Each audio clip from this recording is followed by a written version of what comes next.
Welcome back, Denver. It's another great episode of Happy Friday podcast. Yesterday was definitely super chilly out here. Crazy weather. I'm sure we'll talk about that a little bit. You know that was the Fricashinas that brought us in. We love them so much, and we love seeing them live. If you ever have an opportunity, you see them out there, definitely go check them out. My name is Arthur Raw, and I'm also joined by my co-host, John Ekstrom. Hey, what's up? I'm here remote. I'm there in spirit. You can cut to my empty chair if you like, but I am there in spirit. Today got away from me. What can I say? I have other obligations, but I will not miss a show. I'm happy to be here. Thanks, Art. Absolutely, man. We're always so honored to be able to share this project with you and the creative abilities. And I'm also joined by Kevin Batstone. Hey, good to see you guys. Merry Christmas. It was cold as hell yesterday, and we're only looking at a high of 17 for today, so we're not out of the woods yet, but it's looking like it's going to warm up for Christmas. I'm excited to be here, man. It's Happy Friday. A fantastic Friday. I mean, I love this. The energy is great. We have an amazing show plotted out for everybody this week. And to start off, I really just wanted to bring us all back. Let's check in with ourselves. I want to do a mental check-in. And one thing that I've been really working hard on over the past couple weeks is, well, actually the past couple days. I don't want to boost my stuff when I know I haven't been doing it. So let's be realistic. Past couple days. And I've been trying to, when I wake up, think about what I'm fortunate for today. Like, what am I fortunate for? Try to think 3 things I'm grateful for. I try to do that before I fall asleep. But then also when I'm falling asleep, I like to think of 2 things that I can improve on. And it's been really good for me to stay humble, to be aware. So I just wanted to bring this up in the beginning of this episode. So all the listeners, you could have this self-awareness and being humble as well. But I was also curious, like, Kev, what's 3 things that you've been grateful for as of late? Well, I mean, we've been talking about the holiday season here, so I'm obviously, I feel grateful to be with you guys every week. Grateful for the listeners for Mile High Life. We're rocking these awesome t-shirts. It was a great turnout last week at the Christmas event. I just feel very, fortunate to be a part of these great things in the Mile High City. And man, I'm fortunate my car started today. I feel pretty excited about that because that was a roll of the dice. And yeah, man, I just feel very honored to be here with you guys. How about you, John? I got tons of things that I feel great about. And when I wake up every day, I wake up because my kids wake up with the fucking sun. So basically, I know every day that I'm getting up and doing what I do for them. I have a beautiful and talented wife who is coming out of some sickness. She got a kid cold, man, that just hung on. I'm happy that her health is improving. And mostly, well, not mostly, those are my 2 big reasons to do anything. But the third one is I have a job that is very creatively fulfilling, very rewarding, and a lot of fun to do. Just today, I was working on 4 different shows in addition to this one. So the fact that I get to do that for a living, man, what a fucking blessing. I wake up every day and I cannot believe this is actually my life. That's awesome. I mean, when you can wake up and kind of feel like you're in the twilight zone, I've been there too. Like it's been a little unreal recently, and I just want to keep doing my best to be thankful for that, because everything is temporary in life, right? So I highly suggest everybody out there, definitely start counting your blessings. Even on your worst day, there's something that you can be thankful for. Some of the things that I've been saying I need to improve on is the alcohol consumption. Can I co-sign that? Yeah, we can all co-sign that. Let me co-sign that. Yeah, let's work on that. Yeah, I agree. I think if you watch DCPC and Happy Friday, we consume a few too many, but hey, that's something we can all improve on, probably. Absolutely. So, I mean, let's all do that. That's how we want to start off. Positive vibes, being humble, being self-aware. It's so crucial to have a healthy mindset. But we're going to keep this moving. Yeah, FIFA, the World Cup. Argentina took it. John, what's going on, man? Holy fucking shit, man. If you didn't watch this was one of the sporting events of the decade. Lionel Messi has been the best player for a very, very long time. Yeah. But Kylian Mbappe is giving him a run for his money. He scored a hat trick in a World Cup final, man. That is legend-making shit. And the fact that this thing went into overtime, both teams scored, and then it goes to penalties. I mean, what more could you ask for out of a sporting event? It was really just on another level. I'm grateful for the fact that we all are alive in the same time, that we got to see this amazing athletic performance. What a fucking match. Did you guys watch it? So I saw most of the highlights. I wasn't watching it live action, but man, there's something about when you have, Super Bowls and World Cups and, you know, championships in general. It's amazing to see sports at an elite level. And the hat trick, I mean, to boot, it couldn't have gone any better, of course. And the turnout and the social media watching. I mean, the buzz about it was unreal. I mean, that's all we've been hearing about all week. I wish I would have seen it live action to feel the energy. I only got to see some of the highlights after, but it was certainly incredible. So as all the people know, if you've been listening to Happy Friday, like I don't really do too much sports. However, you Sports can't ball escape for art. you can't escape the World Cup. I didn't watch it, but one of the things that really stood out to me was the turnout in Argentina when the team returned. The whole city, just all the highways. There's one picture I saw. You could see all the highway on ramps and off ramps. And every single thing was just full of pedestrians. Like there had to have been millions of people that showed out to celebrate this. And I do recall last time that the Broncos won the Super Bowl here, I ditched work. I was selling cars at the time. I ditched work and I went downtown, bro. And one of my friends was going down there too, and no one had cell service because there was way too many fucking people. And I found him. We found each other in this huge crowd, and everybody was celebrating. So I can't imagine, because it was like way bigger in Argentina than that was here. So that's what stood out to me. Oh, dude. Once every 4 years this happens, and the folks in Argentina, soccer is life down there. And the fact that they brought it home, and that Lionel Messi got the crowning achievement on an unparalleled career, it's a really cool story. And by all accounts, from what I've read, he's a really cool guy too. So like, you'd love to see that for someone like him. Yep, definitely a crown jewel achievement for sure. And, to kind of piggyback off Art's point, it's amazing to see people come together, as the country and everyone was turning out. I mean, it's unreal. Like you mentioned the Broncos, and it's just cool, man. I think that's one of my favorite things about sports is how close it brings everyone together. They can root for their home, country, city, whatever it is. I think that's what I love the most about sports, and I'm a NASCAR guy, and that same feeling happens when you're at the racetrack and your driver wins the race. It's unreal. It is pretty unreal. And what is also unreal is the appetite of these professional athletes. I mean, when you're at peak performance, you got to eat. And there's actually a new In-N-Out that's about to be opening up. That's correct, Art. And you in these transitions, man, they're always just, I never know how you're going to get into a point, but it's always just, it's noteworthy. Let's put it that way. Thank you. Yeah, we never know what's going to happen here at Happy Friday. It's kind of a roll of the dice. If you watched last week's episode, it was we dropped the dice on the floor. No, that was a lot of fun. Yeah, it was a lot of fun. But the fact remains, In-N-Out. So, these guys came to Colorado back in 2020, right? We had a location open up in the Springs and Aurora. I didn't attend either of those. I didn't have In-N-Out until the Lone Tree location opened up. I think it was early 21.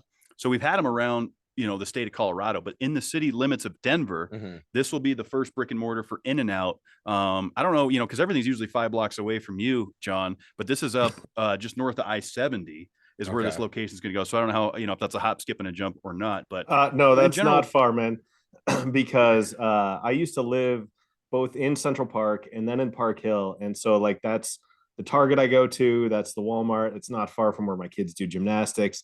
My wife does yoga up there. Like literally that neighborhood, again, it ain't 5 blocks away, but it's my hood, dude. Like that's where I go. So that's exciting. Are you going to go? I mean, obviously once the hoopla settles down a little bit, because I waited with In-N-Out. Everybody was there. The drive-through line was like a half a mile. And I mean, it's a good burger, right, guys? I mean, it's I mean, for the amount that they charge, it's one of the most reasonably priced, delicious fast food burgers you can get. And my advice is, if you're going, just try to park your car and walk in. You're going to be in and out there a lot quicker than if you sit through that drive-through line. Yeah, you're going to be in and out. You're already eating like shit. You're already eating like shit. Just fucking walk a little bit. Yeah, you're going to be in and out. Steps in for sure. Yeah, it's probably good before you inhale a double animal style, which is usually how I do it. But if you're going to do a double animal style, you have to eat it immediately. You can't take it home because no. Yes. No, you need to be an animal on the animal style for sure. So how do you do your burger? I actually do. I like it spread only. So like do a double spread only. What's that spread only? It's just like the special sauce. Yeah, it's meat, cheese, special sauce. Those are the flavors that I want most out of my In-N-Out burger, and so I keep it super simple. I get excited. I add extra lettuce, and I also add pickles to not the animal style one, but I get pickles, no onions, double lettuce, all the fixins. I want What it all. double It's so lettuce? good. Why? Because I love the like fresh, crunchy, like Wow. it's You're like bathing. It's like you're jumping in like refreshing. Like your mouth just did mouthwash, but with food. With mouthwash? what? You're comparing Your lettuce to mouth, mouthwash? your mouth did What mouthwash. what So mouthwash are you no, using? no, It's Kev. I think refreshing, it's is what I'm like saying. It's his refreshing. mouth is taking the Nestea plunge. Oh, okay, all Essentially, right. like if you remember that from the commercials when we were growing up. But you're the first person I've ever known who's like, hey, can I? This burger doesn't have enough fucking lettuce on it. Like I've It's not. literally never heard anyone say that in my life. That's amazing. Well, I'm gonna be your first for a lot of things, John. Yeah, I would echo on that. I think if you don't know Arthur Raw, there's a lot of firsts that are going to happen once you get to know him, and apparently lettuce is one of them. I mean, look, when it comes to a burger, I want anything I can get on there. Onions, pickles, give me it all. That's what I get. So double animal style makes sense for me. Yeah. Wow. We could talk burgers all night, but a staple in Denver, right? Because In-N-Out's Oh Christ, everywhere. here it comes. But How are you there's a staple transitioning in this one? Denver. Yes, it's time to transition. John, tell us what's about to reopen. Denver should be excited for this. Okay, so calling it a Christmas present to Coloradans. Late Thursday night, got a breaking news alert from Denver Business Journal reporter Courtney Gears. Calling the Christmas present to Coloradans, Matt Stone and Trey Parker announced that Casa Bonita is going to reopen in May. They bought it in September of 21. They went through a bunch of renovations. They had to do a ton of shit. They hired Chef Dana Rodriguez, who is just an amazing chef here in town. And it's finally going to reopen here in May. And so, man, you think the line at In-N-Out is going to be something? It's going to be crazy once Casa Bonita reopens and they have good food all of a sudden. Wild. Mm.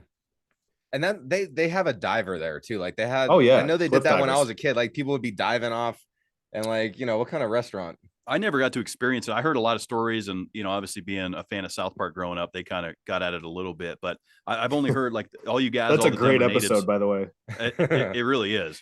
My ex-girlfriend used to love going there as a kid, but like what I remember hearing everyone would say is if you go to Casa Bonita in the old days, you had to get the sopapillas. Oh That's yeah, what they said were the best. Is that true? that was the only thing worth eating there. So Okay, like, so it is true. yeah. The food, like I went there. So I was in an improv group. Like I took improv classes in I don't know 2015 maybe, and we had a bunch of people who were transplants, and they're like, we keep hearing about Casa Bonita. What the fuck is it? And so we all went one day, like as a field trip, and I got the food, and I go, this is like not great, but it's not as terrible as everyone claimed it was. Having an actual chef like Dana Rodriguez, though, man, that's exciting. Yeah, it's going to be a great rebrand for sure for Casa Bonita. And I mean, having Matt Stone and Trey Parker behind it, who are legends of Colorado. They did an event at Red Rocks a few months ago to celebrate what they've done with South Park. I mean, they're Colorado legends. I think it's pretty cool that they actually purchased it and are going to turn it around and, have an establishment that probably carries a lot of the traditions, but has better food now. Hey, I'm super excited for it. And if you want a pregame before you go in there, there's a delicious brewery in the same parking lot. So definitely check all that out. It's so much, it's so good. And I do like a lot of chicken when I go to eat Mexican food. I like the Oh God. fajitas, chicken fajitas. John, don't you do this to me every single time. I'm working over here, man. Just let me Dude, work. just fucking like announce the segment. Like, just be like, hey Kev, there's brand new or there Jesus. Now I can't even talk. No, Never mind. You I take like it. I like eating chicken fajitas when I go to Mexican places and Mexican restaurants. And Kev, what's going on with this cage-free compliance for eggs? What's going on? Yeah, so we have a bill that's going to take effect here on January 1 for the hens here in Colorado and some of the eggs that are coming into the Colorado market. And basically what this is going to do is it's going to label them as cage-free hens. And this is a good movement. I agree with it, but there's a couple discrepancies here with it along the way, because each hen is going to get 1 square foot under this law, right, on the first rollout. Now, by 2025, they want to have them be completely. Yeah, that's not a lot of space. It's not a lot of space when you think about a square foot per hen. And I think that term cage-free has been thrown around loosely for a long time in the dairy market and the poultry market. But just because they're cage free doesn't mean they're not still, heavily contained. So if we're talking about, animal rights and things like that, these guys get involved. So free range is, I think, where they want to go with it in 25. I mean, so free range is actually like they have room to roam. Yeah, they're out there, eating bugs and things off the ground. They're roaming around the land. Free range, I think, is the most humane way for these hens to produce these eggs. Okay, so like what you're saying is this is a step in the right direction, but it's not the like step change that people think it might be. Yes, yeah, exactly. And that's the only thing I was trying to clear up with it, because I think this is a good movement. It is going to take time to transition that, because obviously the USDA and some of the local officials are going to have to officiate how these organizations, these hen farms, are doing it. I mean, there's going to be a commissioner that has to go around and make sure, okay, this is what's going on if we're going to bring these to the Colorado market. So cage free has been something that's been a marketing tool for a long time. And I think that people confuse that with the free range term. They think, oh, it's a cage free hen, it's living a good life, but not necessarily. It's only 1 square foot per hen. Jeez. Well, who's actually free range, and Art, here's how it's done, right? Is touring comedians. So the Blue Collar Comedy Tour, Bill Engvall is retiring, and this is a great cracked headline. Bill Engvall is retiring from the Blue Collar Comedy Tour, and so is the funny one. Who is the funny one? That's Ron White. And so after how many years of this now? This started in the early to mid aughts, right? Where these guys all joined up. They found a niche here. I think it was sort of like, remember the original Kings of Comedy with like Steve Harvey and D.L. Hughley and Cedric the Entertainer? It was almost like Middle America's white answer to that, right? Where all of a sudden, it's like, okay, let's put comedy tours together. So like Patton Oswalt and Brian Posehn were part of the Comedians of Comedy. You had just touring groups, and I never really grabbed onto the Blue Collar Comedy Tour with the exception of Ron White. Tater Salad, man, like that guy was the funniest. The best dig I ever heard about Bill Engvall was Bill Engvall is funny if you find Jeff Foxworthy too edgy, which is quite the backhanded compliment. But I don't know. Were you guys Blue Collar Comedy fans? Yeah, I definitely was a big fan. And I think, John, you might know better than me. The first one, so Blue Collar Comedy Tour, and then there was the Blue Collar Comedy Tour Rides Again. And I think that one was filmed here in Denver at the Paramount. No idea. So I'm pretty sure, because I had a buddy that went to, it was either the first or the second one. One of the two was filmed here in Denver. But besides the point, I love Ron White. I do love, Larry the Cable Guy, Jeff Foxworthy, and Bill Engvall individually. I respect their comedy as what they are, and as comic artists, of course. But I think that I would agree with you, John, that Ron White always stood out the most to me. He was drinking scotch, smoking cigars. That's the most recognizable name out of the bunch. Well, I mean, Jeff Foxworthy, yeah. Is he? He's the icon of that group. He is. I mean, he's got the Jeff Foxworthy mustache. He was, he's been doing comedy a long time. You might be a redneck if like that. You might be a redneck if. I mean, it's like classic. It's good stuff. It wasn't my speed, but like tons of people liked it. And Jeff Foxworthy seems like a thoroughly decent man too. And there's something to be said for that. Like all those guys, they don't seem like bad guys. And like in show business, you hear so much about pricks that it's nice to like hear about guys who genuinely like each other and are genuinely good dudes. Ron White, also to me, really, really funny. Yeah, I would agree. And he's relatable. I think, a lot of fans of comedy can really relate to the content, because it's like, oh, this is the shit that happens in my life, drinking, smoking weed, smoking cigars, just going through life. And I think Ron really related, very well to the blue collar man. I mean, all those guys did to be fair, but Ron just had a way of connecting, and his stories, some of the stories he would talk about, is just hilarious. So, and he's sober now.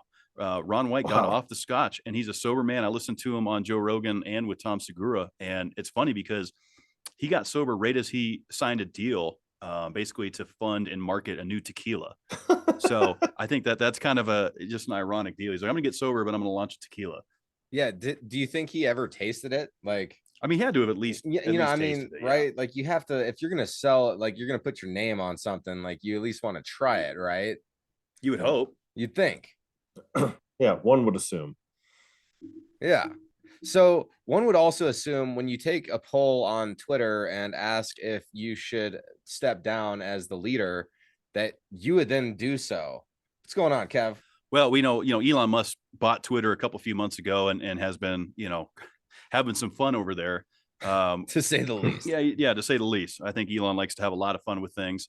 And he kind of likes being able to, mess with people a little bit, whether that's the stock market, whether that's a social media. But basically, he put out a poll and said, "Hey, should I step down as the chief executive officer?" He's not going to sell the company. He's still going to be, the owner of the company, but he is looking for somebody as a successor to take over for him. I would be curious to see what that process looks like, because, I mean, can you imagine being interviewed by Elon Musk for that position? I just don't know what that looks like. But what do you think, John? This whole situation is just very unique to me. I think Elon Musk is a jackass. And the fact that he actually even puts out a Twitter poll like, hey, should I step down? It's like, dude, you are such a needy tryhard. Like, could you be more of a fucking dork about this? And literally, like, the sock is off the puppet at this point, to where it's like so many of these tech big brain geniuses are being exposed as just needy fucking tryhard dorks. And it's like, he bought this. Yeah, well, I don't know about that. That's use whatever term beta, John. Use whatever term you want on this. But like, the thing for me is, it's like, okay, you bought this company, you looked at it from the outside, you know nothing about it, and you go, I'm going to come in and fix it. Only I can fix it. Like, it's very sort of, it's a mediocre white man energy that comes across. Like, only I know how to fix this, and you come in and you go, oh, this is way more fucking complicated than I thought. You go, no shit, dude. That's what your thousands of employees have been saying forever now. And so the fact that you put a Twitter poll out and you're going to abide by it, like, Jesus, how fucking corny. It's super corny. Yeah, I agree. I mean, just the whole thing, I feel like, is very, just almost childish. I feel like, even, when he reinstated Trump, he did that off of a Twitter poll. And, over on the discussion combustion side, our Twitter for DCPC podcast is still banned. And we have reached out to Elon. We've reached out to a lot of folks over there. They won't reinstate us for reasons that we still don't know. What did you get banned for?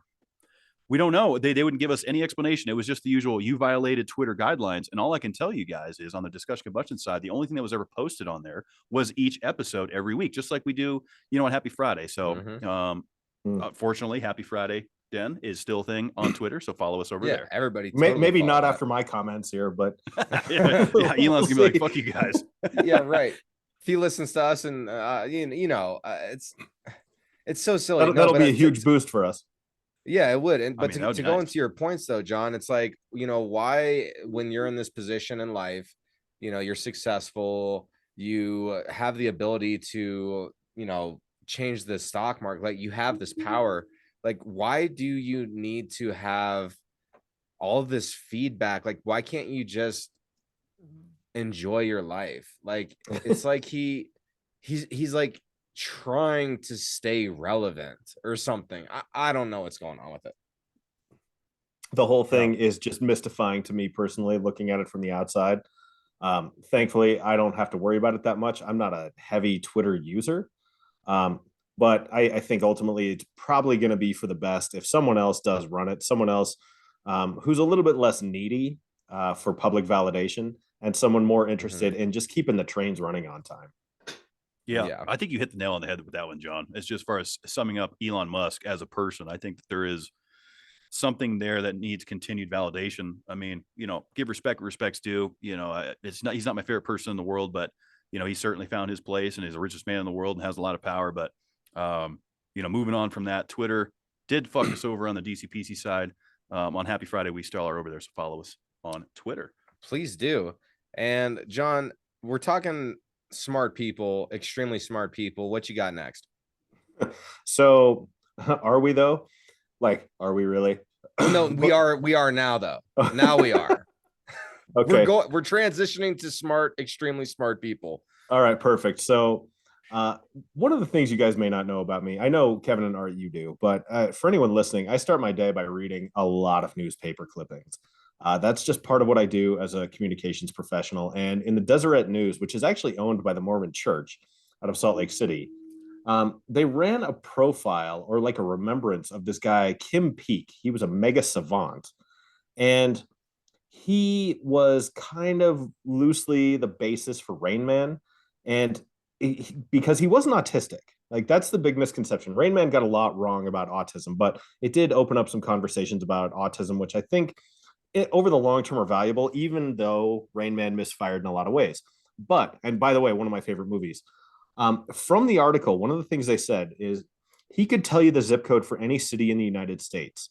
You could give him a birth date and he would tell you on which day of the week you were born and on which day it would fall this year. That's So crazy. he would just devour books. He memorized the entire like book of Latter-day Saints, like that, the entire like Mormon Bible. He memorized it from start to finish. So people would ask him for passages and he could quote them just directly. In his later Wow. years, he learned to play the piano.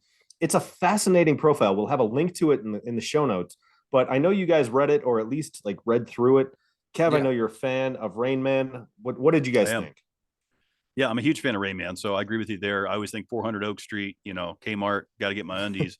But yeah, I mean, you hit on some points there that stood out to me in this article. This was a guy that was able to play the piano at a very young age, but couldn't button his shirt. So Yeah. there, it's just interesting how the mind can work that way, like including the birthday thing, right? Yeah. Oh, you just tell me that the day, month, year, and I'll tell you what day of the week that fell Yeah. on. Like, how do you remember all that? I don't know if even know if it's remembering as it's You just so just much. know. Yeah, just like counting cards and things of that nature, like Rain Man did, of course. Well, have you ever It heard of just kind someone of who comes has natural. have you ever heard of someone who has an eidetic memory where it like basically if you see something once, you can just call it up like you're looking at a photograph in your brain. Huh. And so the fact that some minds work like that. So Mary Lou Henner, who was on Taxi, she's a great actress. She could tell you everything she wore her entire life, like every single day, like what day of the week it was, what she was wearing. Some people just have crazy, freaky memories like that. I have a great memory. My memory is just really like off the charts compared to most people, but it's nothing on these folks. Yeah. I would agree with that. I feel like I'm pretty good with like dates and podcast numbers, or it'll be like, oh, what guest was that? And I'm like, oh, that was episode this or that. But that's not even scraping the surface of what some of these people are capable of doing, and it's incredible. I think.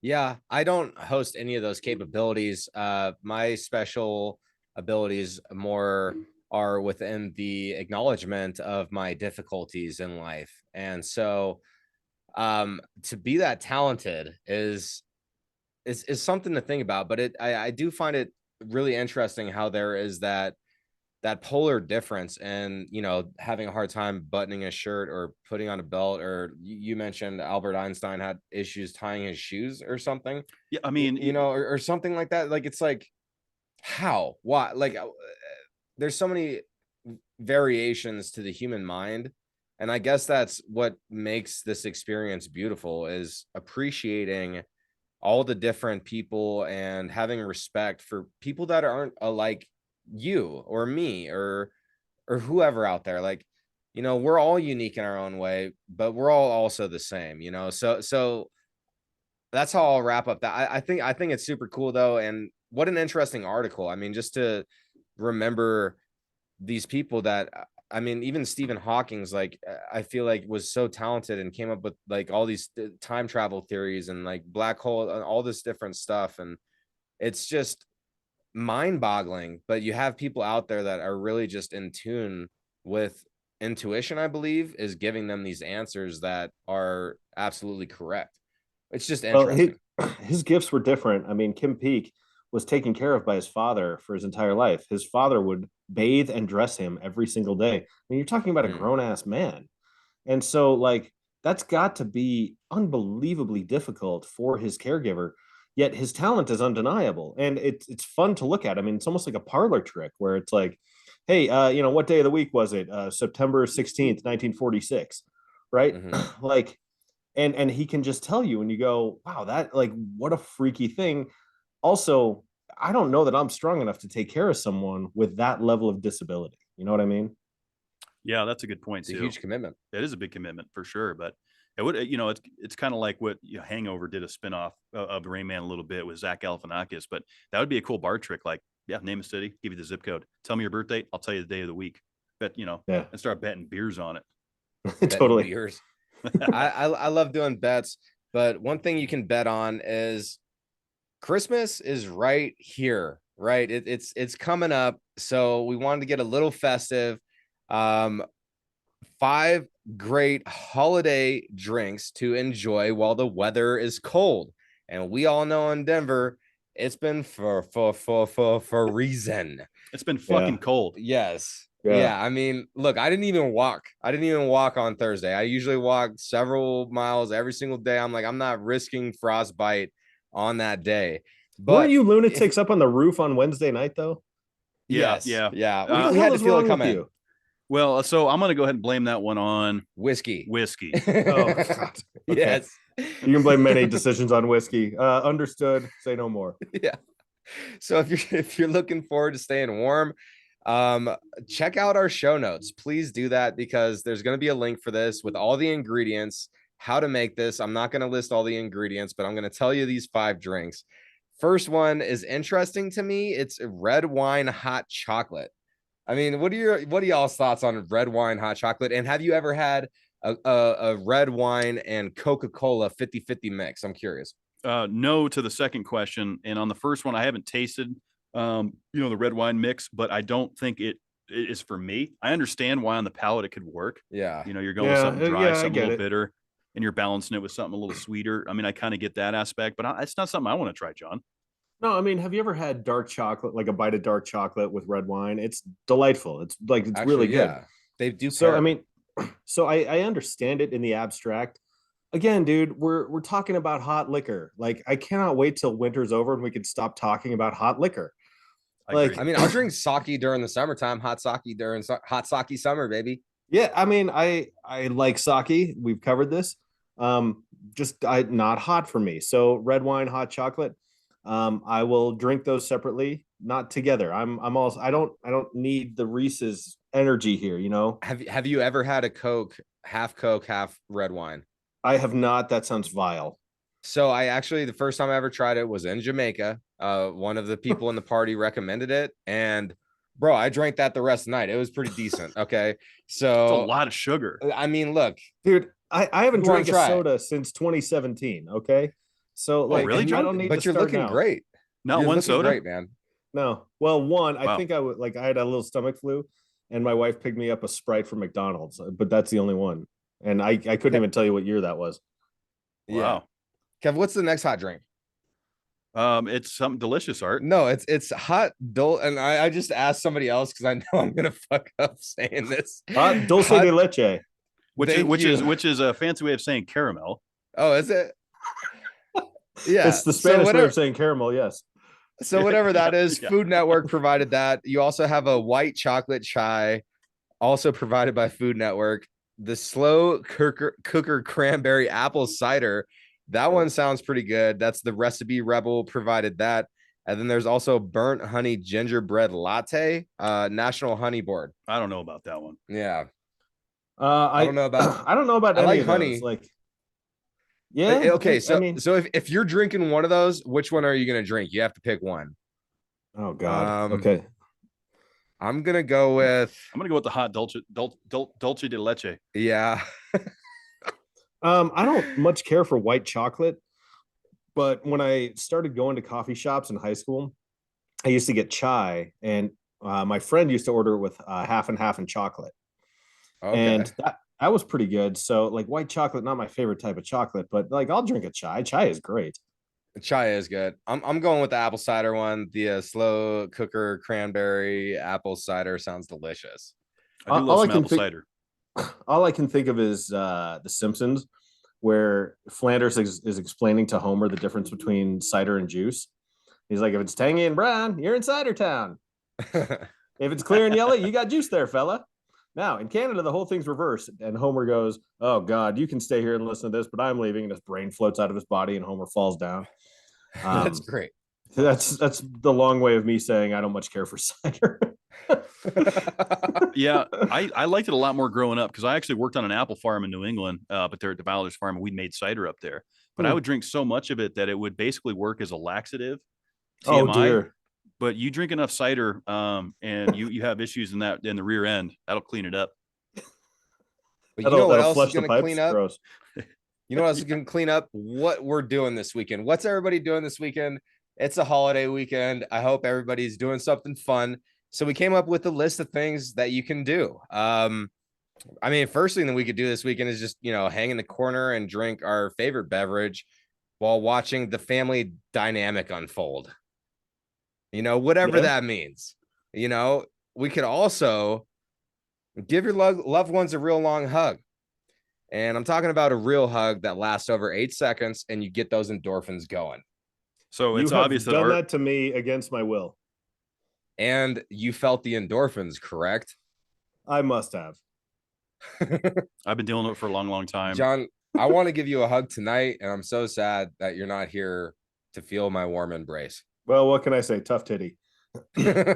He's here with us in spirit. Didn't you listen? I did. So, Art, you wrote all this shit. So, on the other cool stuff to do, have a fireplace, get that bad boy burning, sit back on the couch, and get your comfy moment made.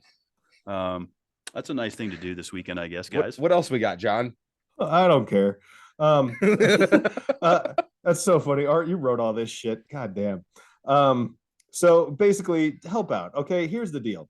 There are any number of people out there who don't get to spend the holidays with their family for any number of reasons. Whether they're working at a grocery store, maybe you're on an oil and gas rig, maybe you work in transit, or you're a police officer or a firefighter, or something that helps the economy, not the economy, but helps modern society continue to function.